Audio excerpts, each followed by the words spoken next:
this video, Landlord Death by 26 Cuts. And I have to thank my guest, Graham Rowan, chairman of the Elite Investor Club, for this title and the concept for this video. And Graham, you actually sat down and you went back over the past roughly 5 years to look at all the anti-landlord legislation that the government has brought in over that period. You know, landlords are being hammered, and have we ever seen such a velocity of anti-landlord legislation coming through? Well, I've not seen this much anti-anything legislation coming through. You know, I mean, I don't care what you're into. You know, there's just, I can't believe it. I've got 23 that are already there and 3 that are being threatened. So shall I just kind of rattle through them? So we've got the infamous Section 24, disallowing your finance costs that we're all starting to feel the pain from. We've then got the additional 3% stamp duty on property purchases. We're paying 8% more capital gains tax when we sell property than any other asset. We've got the banning of letting agents' fees, which is having all sorts of side effects. The halving of lettings relief. The prospective banning of no DSS wording in adverts. The prospective banning of Section 21 fault-free evictions. We've got the growing trend of councils charging hefty licence fees for each property. We've got changes to HMO regulations, including minimum room sizes. We've got the right to rent checks, which have now been shown to be discriminatory, as there's no guidance on how to deal with EU immigrants, for example. Well, you couldn't make it up. I know. We've got benefit tenants migrated to the universal credit, causing lengthy delays in rent payments and often substantial arrears. We've got the whole Deregulation Act and its implications. We've got the scrapping of the wear and tear allowance, and I'm now halfway through, you'll be pleased to know. We've got the introduction of the EPC minimum requirements, even on houses of multiple occupancy, and they can be difficult to meet with older properties. We've got the unfit for human habitation legislation. We've got the fact we now must fit CO2 detectors. We've got 100% plus council tax on properties being refurbished in between tenancies, not even the 25% single person discount anymore. We've got substantial increases in court costs for the use of Section 8, thus making Section 21 more popular just when they're about to get rid of Section 21. We've got membership of compulsory redress schemes for agents and probably most likely for landlords soon. We've got the limit on the amount of deposit we're allowed to take. We've got this rogue landlord database being created. We've got a proposal for 3-year minimum tenancies, though, you know, if you're going to abolish Section 21, what's all that going to mean? We've got councils that are often now charging council tax on HMO rooms individually.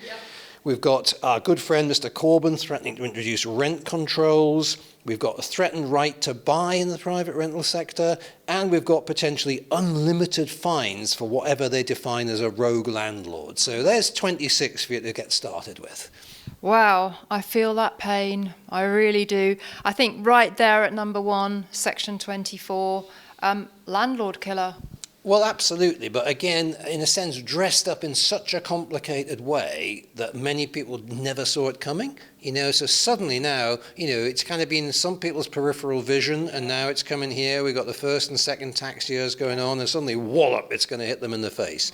And the problem is, we have got, what, 2 million landlords in this country? If 25% of them decide, oh, that's it, I'm selling up, you've suddenly got 500,000 properties on the market or more. You know, what's that going to do to house prices? You know, how's it going to destabilize the sector? And what I'm already seeing from Elite Investor Club members is there's some evidence anecdotally of increasing homelessness because tens of thousands of landlords are leaving the sector. So these people have got nowhere to go. Thank you very much, George. That was a very smart move. Well, absolutely. And, you know, all of these cuts have been coming at a time when there's, you know, what's been described as a housing crisis. We have too many people and not enough properties. And, you know, to deter private sector landlords at this time, I can't make any sense of it. You've got local authorities screaming out for private sector landlords, travelling around the UK trying to find them, offering them what we call a golden hello. I'll pay you £2,500 for you to hand over my property so we can discharge our housing obligations into the private sector.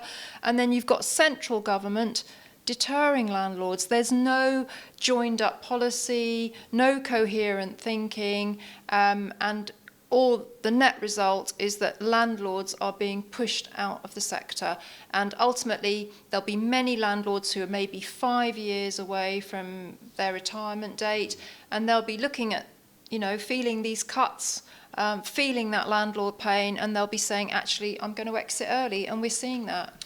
Yeah, I mean, I think broadly landlords now have got two choices. They can either just sort of, give up the fight and just say, I'm out of here, it's too much, and I confess that's what I've done. Or I think they have to start getting militant, which means they have to join landlords associations, they have to get engaged, they have to write to their councillors and their MPs and say, look, in fact, I would include this list and say, look, here's 26 things you've done to private landlords in the last 5 years. What's the game? What are you trying to achieve? Do you want people to have houses to live in or not? We're not all rogue landlords. There might be a fraction of 1% who don't deserve to be landlords. The rest of us are decent people trying to make a provision for our own later years by having these income-generating assets and doing a decent job at looking after our tenants. So why this vendetta over the last 5 years? So I think you either get out or get militant. No, I totally agree. I think what's interesting is that all of these changes have been brought in to quote unquote raise standards within the private rented sector. Now, that's a very laudable aim, and I do support that. The problem is that they're keeping to penalising good quality landlords when they actually have existing legislation that could be enforced to push out the rogues. They're not using their very, local authorities aren't using their very wide-reaching powers to get rid of rogue landlords. So they're just piling on more legislation to the good landlords, which the rogues, or actually let's call them criminal landlords, because that's what they are. These criminal landlords are going to fly under the radar. It's not going to be enforced. Business as usual for them. Actually, they're making the sector worse, because the good landlords who do subscribe to all this legislation and bear the costs of it are going to think, I've had enough. Well, I mean, to be fair, this is the age-old story. Politicians get involved and suddenly there are unintended consequences. And even if they had the best of motives, which I would question, but even if they had the best of motives, what happens is always more than they expected, more types of people are impacted than they expected. So now, and to be fair, they're now, ironically, having created a homelessness problem with these measures, they're now using homelessness as the argument in favour of cancelling Section 21, no-fault evictions. So come on, guys, let's have some joined-up thinking, please. So yeah, I think the problem is ultimately this is damaging the sector, but that's not a big surprise once the politicians get involved. So I don't know how it's going to pan out. I can't see an easy answer for landlords. It just looks to me like more and more and more pain, regardless of who's in power. We know how bad the Tories have been. We suspect that Corbyn has some other measures up his sleeve which could be even worse. Can imagine you've got all these costs that are now being loaded onto you. The one thing you can do at the moment is increase the rent to try and address that. Bring in rent controls. Yeah. Now you've got a pincer movement with increasing costs and forced to reduce your prices. Where do you go from there? You're going to be bankrupt. So that's where this is leading. That's again the unintended consequences of lack of joined-up thinking. So I think if you're staying in the private rental sector at the moment, you're terribly vulnerable and exposed. So I come back to my point: you either get out or you get militant. Absolutely, and that was actually where I wanted to go next, Graham, because you rightly mentioned the lack of engagement by landlords. Tenants have been very successful engaging the media. Tenant action groups are very good on the social web. They are active, whereas landlords have just literally sat back and let all this happen. And I think only a tiny, tiny proportion of landlords are a member of a landlord association, which makes our voice very, very weak at Westminster. And now, as you rightly say, is the time for landlords to start stepping up to the plate, not being apathetic, joining a landlord association, writing to their MP, and doing all these actual active things so that they can stop these cuts getting deeper.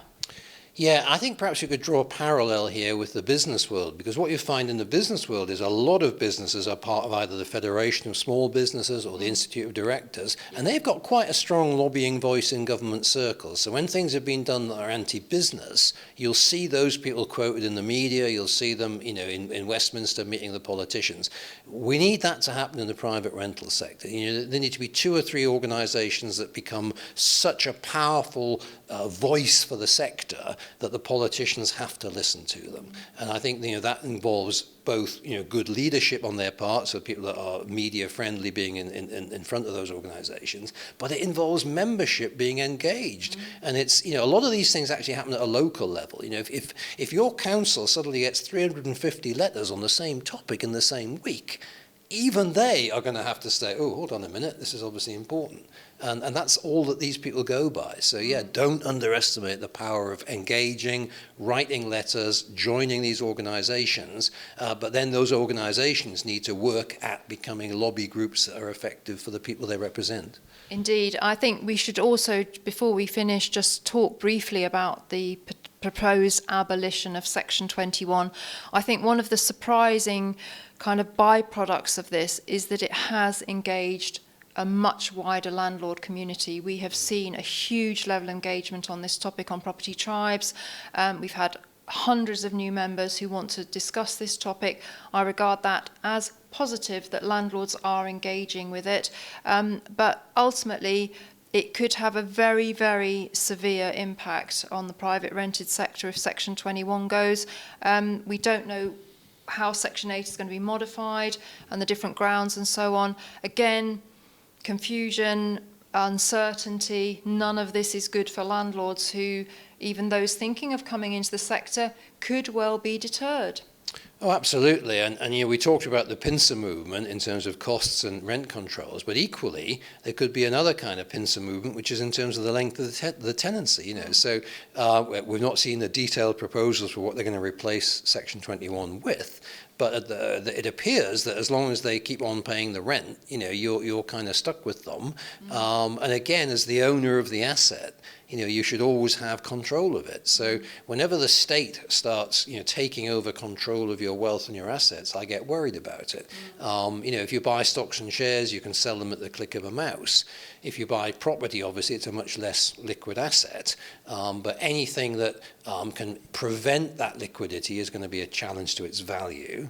And also, what about, the idea of the lenders themselves? If they don't know that they can gain access to that property and your tenant could be there for life, are they going to be willing to even lend you the money in the first place? So there's, again, unintended consequences from a politically motivated act. Absolutely. We don't know what's going to happen next. We don't know which, leaders we're going to have. They clearly do not understand the complexity of the private rented sector. And it's a very, very worrying time for landlords. And as you said, either get out or get militant. Those are really the 2 options at the moment. I think so, yeah. And I think, we shouldn't assume we're suddenly going to get some amazingly increased quality of political leadership. Whatever happens in the next few years, I think we're more likely to see more of the same than some amazing new turnaround. So you have to assume there's going to be, A, more uncertainty, B, more anti-landlord legislation, and therefore you've got to ask yourself, in the best interest of myself, my family, my children, what should I be doing now with my assets? It's we're not yet seeing the full impact of things like Section 24, so there's still time to get out if you want to, but otherwise, if you want to stay in this for the long term, you need to get engaged and become part of a movement to push back on all these changes. Well, no, I totally agree 100%. And ultimately, the sad thing about all these cuts and anti-landlord legislation is the knock-on effect is always to the customer, which is our tenants, our clients, and it's going to impact negatively on them in some shape or form. Indeed, that's right. And again, usually what politicians do ends up having almost the opposite effect of what was intended. So I think we'll end up with a worse homeless problem than we have today, and ultimately we'll be able to trace it back to the measures of the last 4 or 5 years. It's a total disaster for the property market in this country. I can see no winners from it, either the landlords or the tenants in the long term. No. Okay, well, let us hope, Graham, that we don't reconvene this time next year, and we're recording a video, death by 40 landlord cuts. You know, we've itemised 24 that are in current legislation or in statute. We feel there's more to come, and this is why it is very, very important to remain informed about what's happening for landlords in the UK. Thank you for watching this. If you have been viewing us on YouTube, please click the subscribe button and also notifications. Otherwise, please jump across to propertytribes.com. I'm sure this video will spark a lot of debate, and we'd like to welcome you across there. Graham will be in the thick of it as well. And I have to say, Graham, thank you so much for joining me for this video. Thanks very much. It's been a pleasure.